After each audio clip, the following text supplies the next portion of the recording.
In the last video, we talked about what AI actually is and why it might matter to you. Today, we're tackling most people's real question. Can I trust this thing? It's a fair question.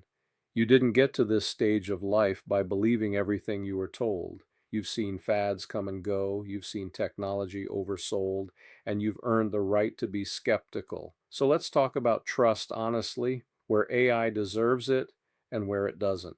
Here's the most important thing I can tell you today, and I want you to really hear it. AI can be confidently wrong, not occasionally wrong in an obvious, easy to spot way, confidently wrong in complete sentences with no hint of hesitation in its voice.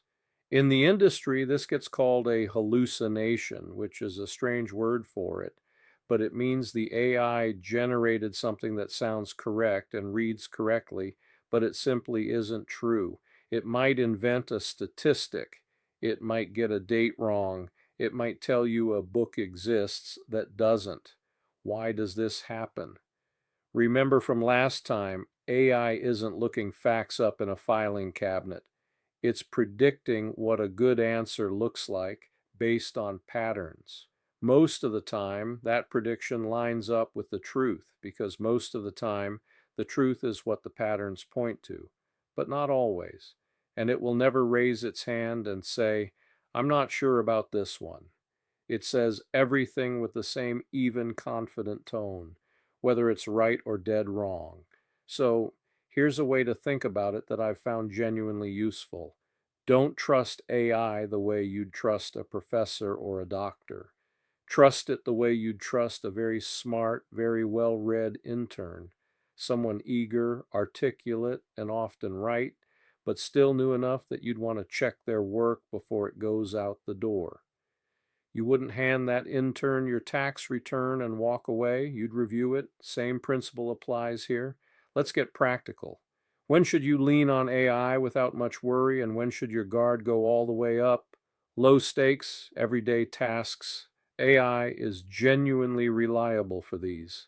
Drafting a birthday letter, brainstorming ideas for a garden, summarizing a long article so you get the gist before deciding whether to read the whole thing, helping you word an email so it sounds warmer or firmer, depending on what you need.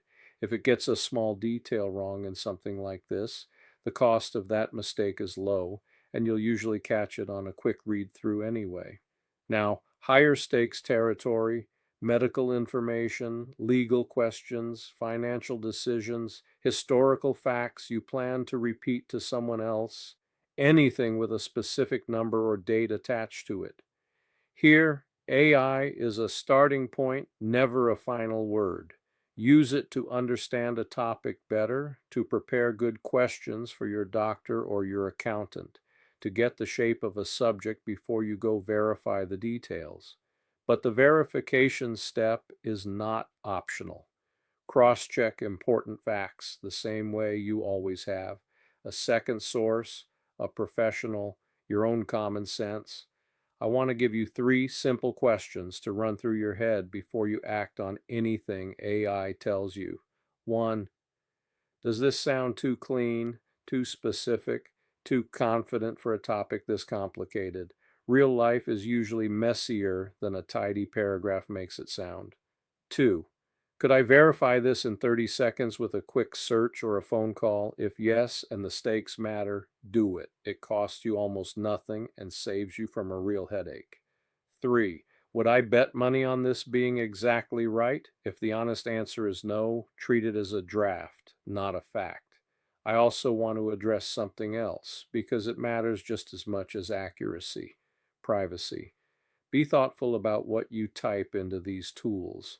I wouldn't put your social security number, your full bank account details, or deeply personal medical records into a general AI chatbot. Treat it the way you'd treat a conversation with a helpful stranger at the counter. Friendly, useful, but not the place to hand over your most sensitive information. AI has earned a place at the table, but not the head of it. It's a research assistant, a first draft, a thinking partner. It is not and should never be the final decision maker on anything that truly matters to you. your health, your money, your relationships, your legacy.